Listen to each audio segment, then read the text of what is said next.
আল্লাহ রাব্বুল আলামিন আমাদেরকে তার নিয়ামত রাজি থেকে যে কটি নিয়ামত দান করেছেন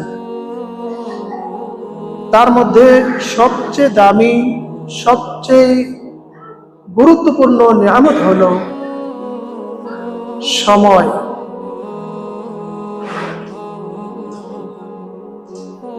সময়ের গুরুত্বটা এজন্যই বেশি যে দুনিয়াতে যদি কারো টাকা পয়সা হারানো যায় অথবা ব্যবসায় লস হয়, সেটা এক সময় ফিরে পাওয়ার সুযোগ আছে এবং থাকে, বা এক সময় পুষিয়ে যায়। কারো যদি স্বাস্থ্যহীনতা থাকে, চিকিৎসার মাধ্যমে বা আল্লাহ চাইলে এক সময় তার সুস্থতা এবং শরীরে সুস্বাস্থ্য ফিরে আসে। দুনিয়ার অনেক কিছুই হারিয়ে গেলে সেটা ফিরে পাওয়ার সুযোগ আছে, কিন্তু আপনার আমার জীবন থেকে একটি সেকেন্ড যদি একবার চলে যায়, সেটা পুনরায় ফিরে আসার আর কোনো সুযোগ নেই। এই জন্য সময়ের গুরুত্ব এত বেশি, আর আল্লাহর এত বড় নিয়ামত সময়টা। এই সময় সম্পর্কে আল্লাহ রাব্বুল আলামিন পূর্ণ একটি সূরা নাজিল করেছেন, যেই সূরাটির নাম হচ্ছে সূরাতুল আসর। এই সূরাতুল আসর এটা এমন একটি সূরা যেই সূরা সম্পর্কে ইমাম শাফিঈ রাহিমাহুল্লাহ তিনি মন্তব্য করেছেন যে যদি কোনো মানুষ এই ছোট্ট সূরা আল আসরকে নিয়ে সে গবেষণা করে, চিন্তা করে, তাহলে ওই ব্যক্তির হেদায়েতের জন্য এই ছোট্ট সূরাটি যথেষ্ট।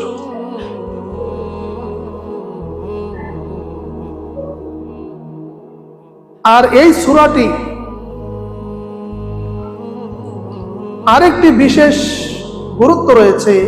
আমাদের প্রিয় নবী মুহাম্মদুর রাসূলুল্লাহ সাল্লাল্লাহু আলাইহি ওয়াসাল্লামের সাহাবাগণ যখন একজন আরেকজনের সাথে সাক্ষাৎ করতেন, সাক্ষাতের শেষ পর্যায়ে যখন বিদায় নেবেন, বিদায়ের পূর্ব মুহূর্তে একজন আরেকজনকে বা এক দল আরেক দলকে এই সূরাটি শোনাতেন এবং বোঝানোর চেষ্টা করতেন, স্মরণ করিয়ে দিতেন যে আল্লাহ তাআলা আমাদেরকে যে নিয়ামত দিয়েছেন, সবচেয়ে বড় নিয়ামত হচ্ছে সময়। এই সময়টা হেলায় খেলায় আমরা যেন নষ্ট না করি। আমাদের জীবন থেকে সময় চলে যাচ্ছে, সময়কে কেউ ধরে রাখতে পারবে না, পারেনি কেউ। বুঝিয়ে দিচ্ছেন আমাদের জীবন থেকে সময় ফুরিয়ে যাচ্ছে। আমাদের যে নির্ধারিত সময়, সেখান থেকে আস্তে আস্তে সময় ফুরিয়ে যাচ্ছে। এই সময় এত বেশি গুরুত্ব, আল্লাহ রাব্বুল আলামিন তাই এই সময়ের কসম করেছেন। সেই সূরাটি হচ্ছে সূরাতুল আসর, যেটা আমি এখন তিলাওয়াত করছি। আল্লাহ রাব্বুল আলামিন বলেন, বিসমিল্লাহির রাহমানির রহিম,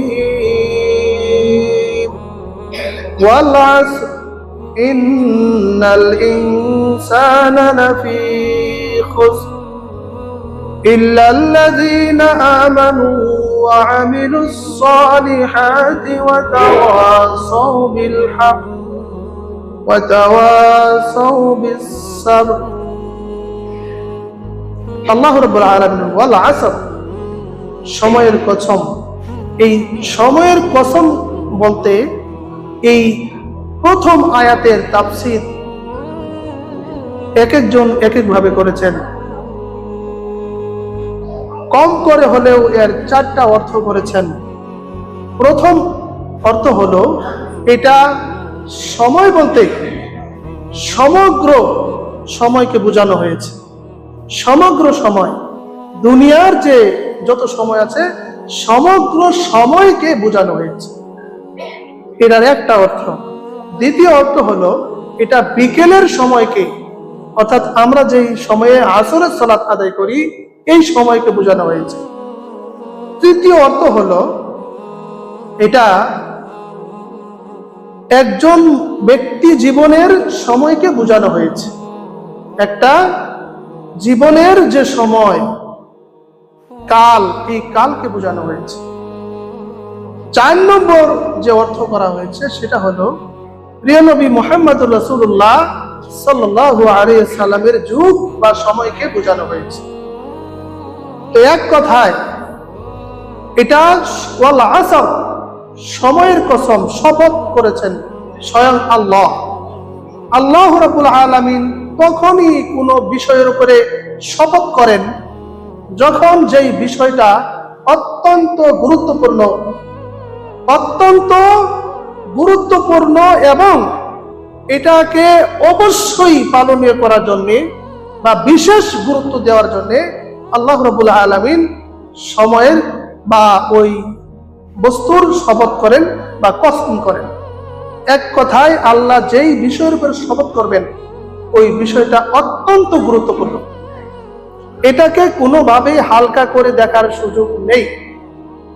তা আল্লাহ শপথ করেছেন ওয়াল আসর, সময়ের কসম, মহাকালের কসম, ইন্নাল ইনসানা লাফি খুসর, নিশ্চয়ই মানুষ, অধিকাংশ মানুষ ক্ষতির মধ্যে নিপতিত, ধ্বংসের দ্বার প্রান্তে রয়েছে, একেবারে ক্ষতিগ্রস্তের মধ্যেই রয়েছে।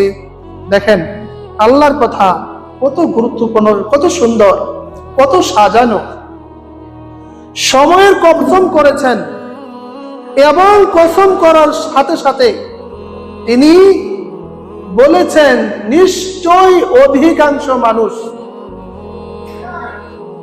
অধিকাংশ সব মানুষ ক্ষতির মধ্যে নিপতিত, ধ্বংসের দ্বার প্রান্তে, একেবারে ধ্বংসের মধ্যেই নিমজ্জিত, একেবারেই ক্ষতিগ্রস্ত।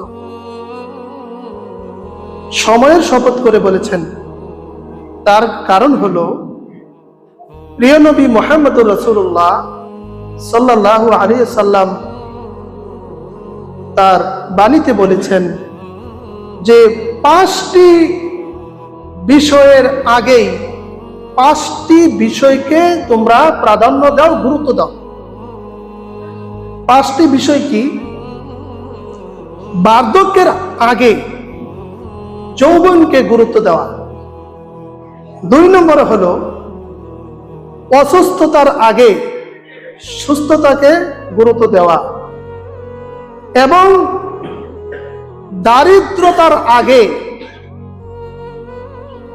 সম্পদকে গুরুত্ব দেওয়া, এবং মৃত্যুর আগে হায়াতকে, বেঁচে থাকাকে গুরুত্ব দেওয়া, এবং দারিদ্রতার আগে সম্পদকে গুরুত্ব দেওয়া। এই 5টি বিষয়কে বা একটি বিষয় আসার আগেই আরেকটি বিষয়কে মূল্যায়ন করা, গুরুত্ব দেওয়া প্রিয় নবী মুহাম্মদুর রাসূলুল্লাহ সাল্লাল্লাহু আলাইহি সাল্লাম বলেছেন। সর্বপ্রথম যেটা বলেছেন যে বার্ধক্য আসার আগেই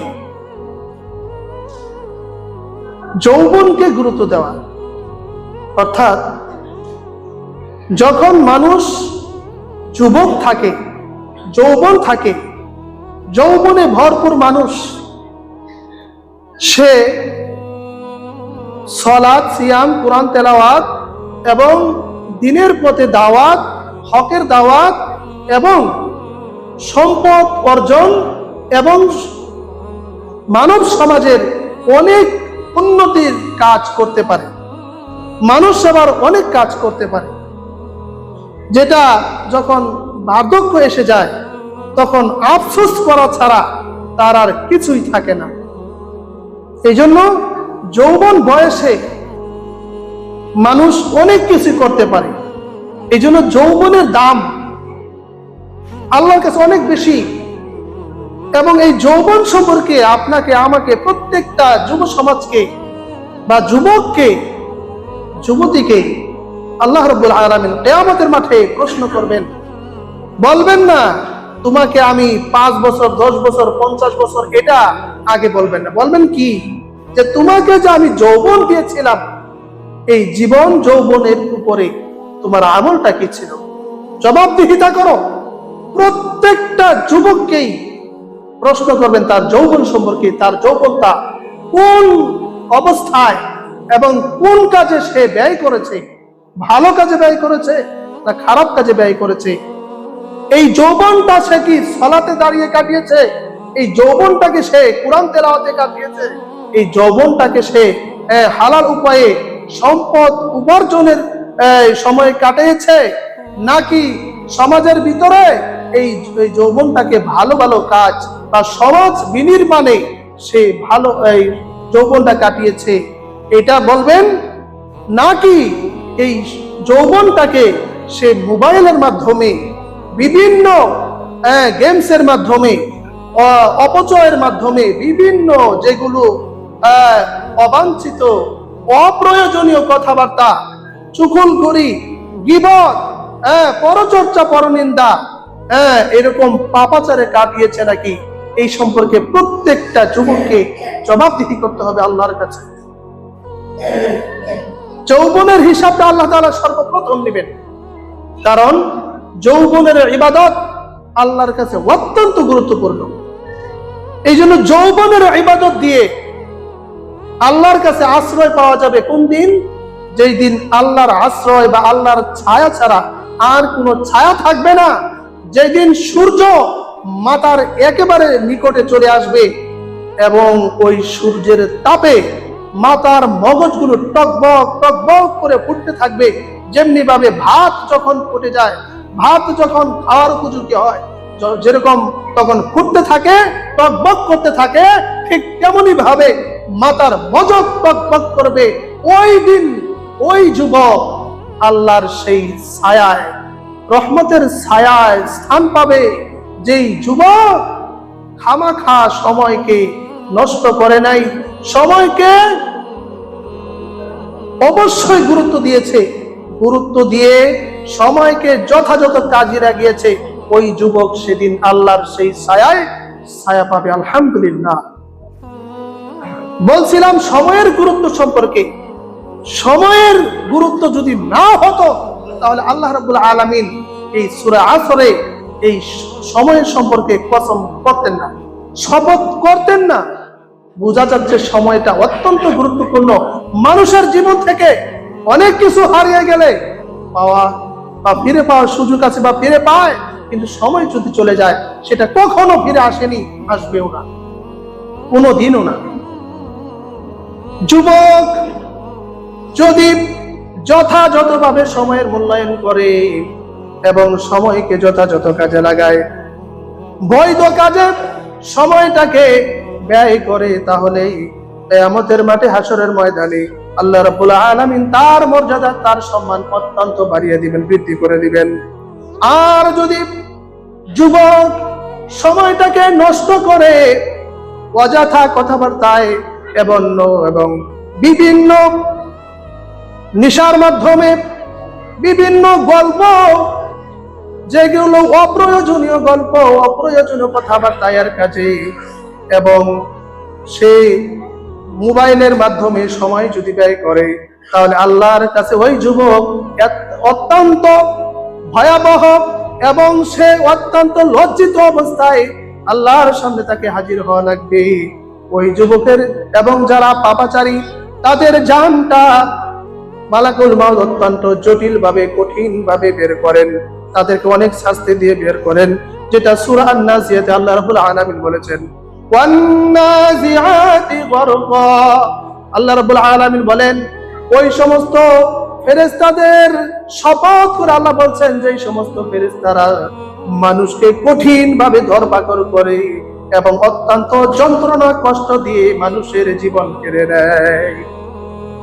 যেই সমস্ত ফেরেশতারা মানুষকে, পাপাচারীদেরকে অত্যন্ত জটিল ভাবে ধরে এবং তাদের জীবন অত্যন্ত বেদনা কষ্ট দিয়ে কঠিন যন্ত্রণার মাধ্যমে তাদের জীবন বের করে, ওই সমস্ত ফেরেশতাদের শপথ আল্লাহ করেছেন।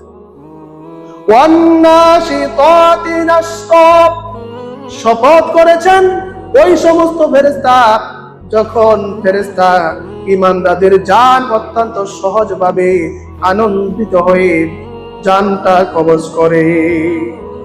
পাপী, এই পাপাচারীদের জান অত্যন্ত কঠিন ভাবে অনেক শাস্তি দিয়ে, অনেক যন্ত্রণা দিয়ে বের করা হয়। আর যারা ঈমানদার, যারা যুবক, যারা ঈমানদার মুমিন, তাদের জানটা অত্যন্ত সহজ, একেবারে আনন্দিত হয়ে তাকে শুধু আহ্বান করা হয়, এ প্রশান্ত আত্মা তুমি বের হয়ে আসো, তোমার আসল ঠিকানায় আসো। এই কষ্টের জায়গা তোমার জন্য নয়, তোমার জন্য শান্তির জায়গা, তুমি ফিরে আসো। অত্যন্ত সহজ ভাবে সেই ঈমানদারের জানটা বের হয়ে আসে। যুবকদের সম্পর্কে বলেছি, ও যুবক, যদি তুমি ওই ঈমানদার অর্থাৎ সময়ের মূল্য দাও, যথাযথ সময়টাকে বৈধ কাজে ব্যয় করো, তাহলে তোমার জানটা অত্যন্ত সহজ ভাবে আল্লাহ তাআলার ফেরেশতারা বের করবেন। আর যদি তুমি ফেসবুকের মাধ্যমে সময় কাটাও, মোবাইলের মাধ্যমে সময় কাটাও এবং তুমি অপ্রয়োজনীয় গল্প গুজবে সময় কাটাও, নেশাগ্রস্ত অবস্থায় সময় কাটাও এবং পরচর্চা, পরনিন্দা করে সময় কাটাও, তাহলে তোমার জানটা অত্যন্ত নির্দয় বা কঠিন ভাবে তোমার জানটা বের করা। নাউযুবিল্লাহ।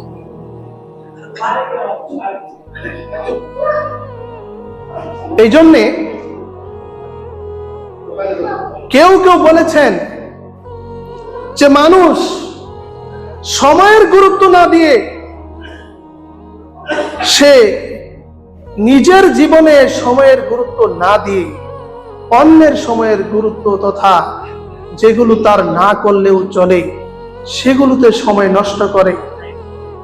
একজন বলেই ফেলেছেন যে সমাজের মধ্যে মানুষেরা কিছু মুসাল্লি, ইমাম, মুয়াজ্জিন এদের সমালোচনা করায় যে পরিমাণ সময় নষ্ট করে, এদের পরচর্চা, পরনিন্দা নিয়ে যেই পরিমাণ সে কেয়ার করে বা সময় ব্যয় করে, তার 1% সময় যদি তার নিজের জীবনে এবং তার পরিবার, সন্তান সন্ততির জীবনে ব্যয় করত, তাহলে নিজের জীবনটাও ঈমানের জীবন হয়ে যেত, ঈমানদারের জীবন হতো এবং তার সন্তান সন্ততি, স্ত্রী, এরা কেউ আর নেশায় আসক্ত হতো না।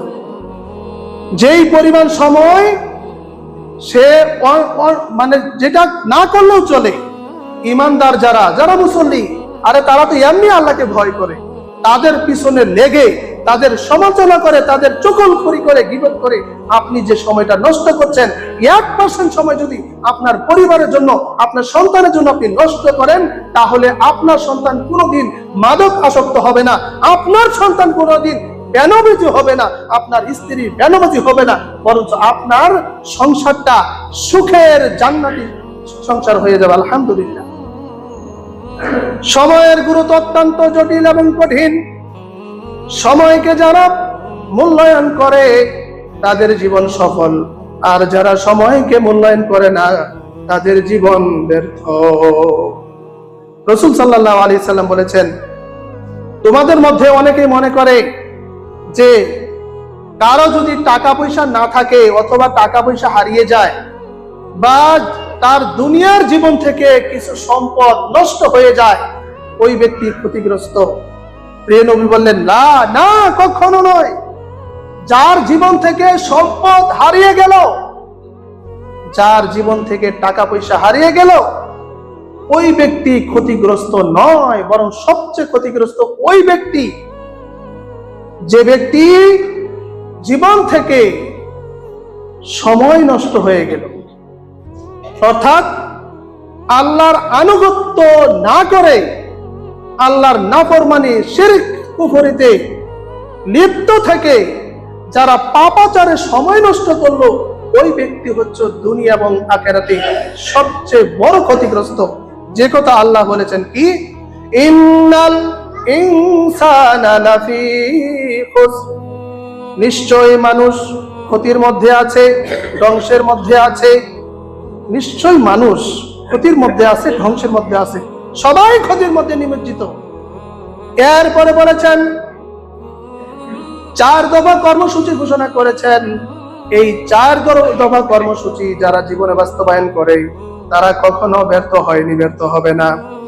1 নম্বর কর্মসূচি হলো ইল্লাল্লাযীনা আমানু, যারা ঈমান আনে। আল্লাহ ইল্লা ব্যতীত, আমানু যারা ঈমান এনেছে, সর্বপ্রথম ব্যর্থদের মধ্যে তারা নয় যারা ঈমান আনয়ন করেছে। ঈমান শুধু মুখে স্বীকৃতি নয়, ঈমান হলো কাজে বাস্তবায়ন করার নাম ঈমান। মুখের স্বীকৃতি, অন্তরের বিশ্বাস, কাজের বাস্তবায়ন, এই 3টার সমন্বয় হচ্ছে ঈমানদার ঈমান। মুখে শুধু বললাম আমি মুসলমান, সালাত নাই, মুসলমানের যে কর্মকাণ্ড সেগুলো আমার জীবনে নাই, তাহলে মুখে আমি যতবারই মুসলিম দাবি করি আমি আসলে প্রকৃত মুসলিম নয়, বা আমি প্রকৃত ঈমানদার নয়। এই জন্য সর্বপ্রথম যারা ঈমান আনবে তারা এই মহা ক্ষতি থেকে তারা বেঁচে যাবে। মহা ক্ষতি থেকে তারাই বেঁচে গেছে এবং তারাই সফল হয়েছে। ক্ষতি থেকে বেঁচে থেকে তারা সফলতা অর্জন করেছে সর্বপ্রথম যারা ঈমান এনেছে। ওয়ামিলুস সালিহাত, 2 নম্বর কর্মসূচি হলো শুধু ঈমান এনেছি একথা বলেই সে চুপ থাকবে না, বসে থাকবে না, সাথে সাথে ওয়ামিলুস সালিহাত, আমলে সালেহ করবে, নেক কাজ করবে, ভালো ভালো আমলগুলো করবে, ভালো ভালো কর্ম করবে। যেগুলো হালাল সেগুলো মেনে নিবে, যেগুলো হারাম সেগুলো থেকে সে বিরত থাকবে। এটা হলো 2 নম্বর কর্মসূচি। 2 নম্বর কর্মসূচি হলো কি, ইল্লাল্লাযীনা আমানু। সূরা বাকারা 62 নম্বর আয়াতে আল্লাহ সেটাও বলেছেন, ইল্লাল্লাযীনা আমানু ওয়া আমিলুস সালিহাতি ওয়ালা খাউফুন আলাইহিম ওয়ালা হুম ইয়াহজানুন। যারা ঈমান অনুযায়ী যারা আমল করে তাদের কোনো ভয় নাই এবং তাদের কোনো চিন্তাও নাই। সুবহানাল্লাহ।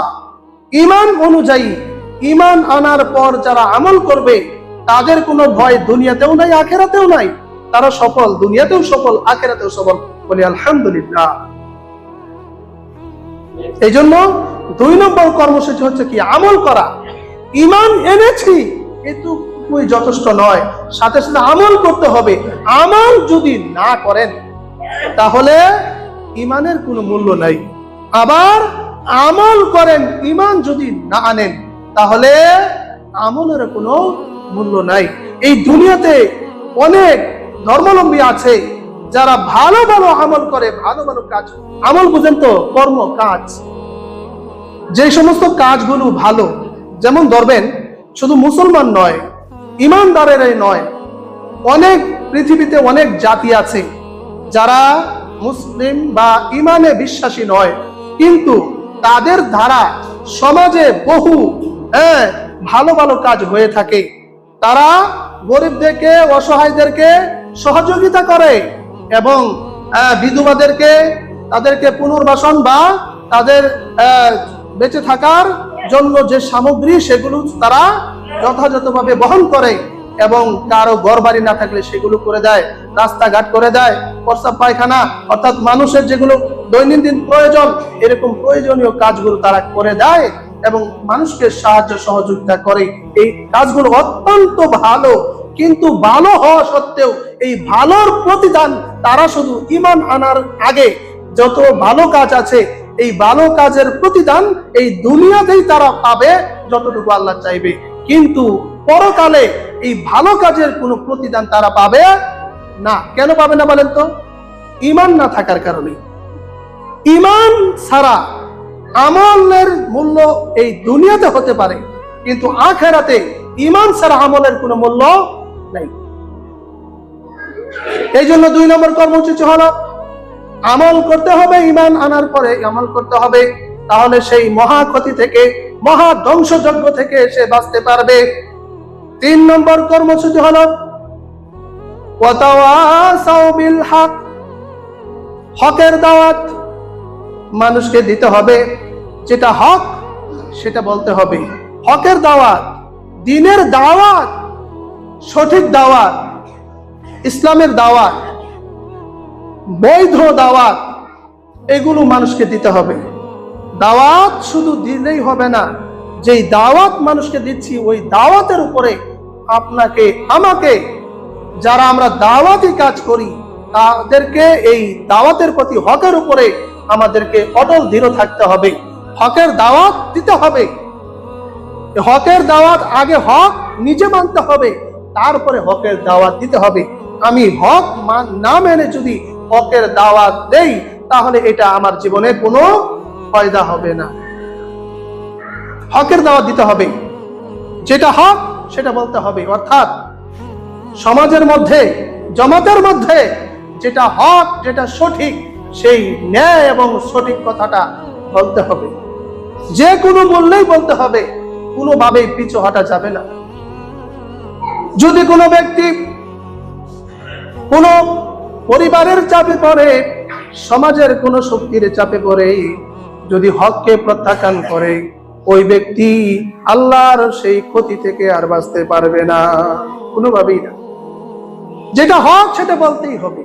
এক কথায়, সমাজে যদি কোনো অশ্লীল পাপাচারের কাজ সংঘটিত হয় সেটাকে কঠিনভাবে সেটা নির্মূল করতে হবে, প্রতিবাদ করতে হবে। যদি প্রতিবাদের ভাষা আপনার না থাকে, কম করে হলে অন্তরে সেই পূর্ণ ঘৃণা থাকতে হবে। সেটা কি আপনার আমার আছে? যদি থাকতো, এখনো সমাজ বিরোধী অনেক কাজ হয়, যেই সমস্ত অবৈধ কর্মকাণ্ডের মাধ্যমে শুধু ব্যক্তি জীবনে নয়, যেই পর্যন্ত ওই খারাপের বাতাস বইতে থাকে ওই পর্যন্ত আল্লাহর গজব যে কোনো মুহূর্তে নাজিল হবে, আল্লাহর গজব পড়বে। ওই গজব থেকে বাঁচার জন্য যখন গজব পড়বে, তখন আপনি যদি মসজিদের মধ্যে সিজদারত অবস্থায় থাকেন, আপনার উপরেও গজব পড়বে, এই মসজিদ সহ ধ্বংস হবে। এত সহজ না। আপনি ইমাম সাহেব, আপনি মনে করবেন আমি শুধু 5 ওয়াক্ত নামাজ পড়াবো এবং মানুষকে বলবো, কিন্তু বাস্তবে মানুষের কোনো কর্মকাণ্ডে আমি প্রতিবাদ করব না। আমি তো ইমাম সাহেব। বাস্তবে যদি সরজমিনে যদি প্রতিবাদ করি তাহলে আমার হয়তো চাকরি থাকবে না, তাহলে এটা সেটা হবে। এই চিন্তা যদি আমার মধ্যে থাকে তাহলে আমার ইমানদারির কোনো কাজ হবে না, আর আমি এই মহাক্ষতি থেকে আমি বাঁচতে পারবো না। আমি যত বড় তাহাজ্জুদ গুজারি হই না কেন, আমার উপরে যখন গজব আসবে তখন এই গজব আমার উপরেও গঠিত হবে। এই জন্য সমাজে যদি কোনো পাপাচার কাজ হয়, এটা যদি আপনি জানতে পারেন, সর্বপ্রথমই আপনি প্রথম থেকেই সেটা প্রতিহত করার চেষ্টা করবেন। এটা আপনার উপর ঈমানি দায়িত্ব। কারণ আমি বলিনি ওয়াতাওয়াসাউ বিল হক, হকের উপদেশ দিতে হবে, হকের পথে চলতে হবে, যেটা ন্যায় সেটা বলতে হবে, যেটা অন্যায় তার প্রতিবাদ করতে হবে। হকের সংখ্যা অনেক, সেদিকে গেলে সময় নষ্ট হবে, কিন্তু আমি আসল কথা শেষই করতে পারবো না। সম্মানিত মুসলিম ভাইয়েরা, সমাজের মধ্যে, আমাদের মুসলমানের মধ্যে বিজাতীয়দের দৃষ্টি কালচার, তাদের সংস্কৃতি আমাদের মধ্যে ঢুকে আছে। অথচ আমরা সবাই জানি, আমরা ছোট বড় সবাই জানি, মান তাসাব্বাহা বিকাউমিন ফাহুয়া মিনহুম। আপনার যার সাথে আপনার চলাফেরা, যার সাথে আপনার ভালোবাসা, যার সংস্কৃতিকে আপনি ভালোবাসবেন, আপনি ওই জাতির বলেই গণ্য হবেন, অন্যথায় আর কোনো কথা চিন্তাও করতে পারবেন না। আপনি ইমানদার, আপনি মুসলিম, কিন্তু আপনার মনে মনে কুফরি, শিরিক এগুলো বাসা বেঁধে আছে, কোনোদিন চিন্তা করি না। আরে ভাই, আপনি মুসলমান, আপনি মুসলমান মানে তার মানে কি? আপনার ব্যক্তিগত কোনো ইচ্ছা না, আপনার সকল কিছু আল্লাহর সামনে আপনি সমর্পণ করেছেন, সারেন্ডার করেছেন। আরে ভাই, আপনি ভালো করেই জানেন যে এই কাজটা পাপ, এই কাজটা নেকি। আপনি নেকির কাজে উৎসাহ দিবেন না, পাপের কাজে আপনি উৎসাহ দিবেন, তাহলে আপনি কেমন ইমানদার? আপনি বলেন তো, কেমন ইমানদার আপনি? আপনার মুখ থেকে তখন বের হয়ে আসে, আরে খারাপ মানুষের সংখ্যা বেশি। এটা মুঠেও সত্য নয়। খারাপ মানুষের সংখ্যা দুনিয়াতে অতি নগণ্য, অতি নগণ্য। আপনারা এখানে যারা আসছেন, এখানে তো সবাই ইমানদার, আশা করি ইনশাআল্লাহ, ঠিক না? আমরা আল্লাহর কাছে আশা রাখি যে আমরা সবাই কি ইমানের দাবি রাখি, ঠিক না? তো আমরা এখানে যারা আছি, এখানে হয়তো দুই একজন ভালো কাজের প্রতিবাদ করবে, কিন্তু সবাই কিন্তু অন্তরে হলো সেটা কি ঘৃণা করবে না? কথা বলেন, করবে কিনা? সবাই করবে। তার মানে বোঝা যায় কি, অধিকাংশ মানুষ সমাজে, হাজারের মধ্যে 999 জন হলো ভালো, একজন হলো খারাপ। কিন্তু ওই খারাপের কাছে আমরা টিকি না। কেন? কারণ হলো আমি চিন্তা করি প্রেস্টিজের, যে আমি যদি এই খারাপ কাজের প্রতিবাদ করি, আরে ভাই এই বালুর মাঠে অবৈধ কাজ হবে আপনাদের এরিয়ায়, আপনাদের এলাকায়, আর আপনার হাতের নাগালে আপনি প্রতিবাদ করবেন না। আপনি চিন্তা করবেন যদি আমি প্রতিবাদ করি তাহলে হয়তো বা আমার কোনো ক্ষতি হতে পারে। কিন্তু ক্ষতি তো আপনার তখনই হয়ে গেছে যখন এই চিন্তা আপনি করেছেন। কারণ এই ক্ষতি থেকে শুধু ওই ব্যক্তি ধ্বংস হচ্ছে না, কয়েকদিন পরে আপনার সন্তান ওই ক্ষতির সাথে আস্তে আস্তে মিশে যাবে। তখন আপনি কি করবেন? তখন আপনি কি করবেন?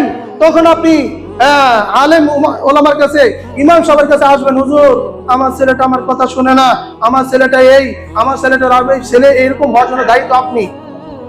কারণ অন্যের সন্তান যখন নেশাগ্রস্ত হচ্ছে, আপনি বাধা দিচ্ছেন না। অন্যের মেয়ের সাথে যখন অন্য পুরুষেরা ইফটিজিং করছে, তখন আপনি বাধা দিচ্ছেন না। যখন আপনার ঘরে আসছে তখন আপনি পরামর্শ চাচ্ছেন, বাধা দেওয়ার জন্য লোক খুঁজছেন। আস্তে আস্তে এইভাবেই তো আপনার আবার 12টা বেজে গেছে। আমি বলেছিলাম প্রিয় নবী মুহাম্মদ রাসূলুল্লাহ সাল্লাল্লাহু আলাইহি সাল্লাম একদিন হিন্দুদের পূজার সময় ঢোল বাজে কিনা বলেন তো? বাজে না?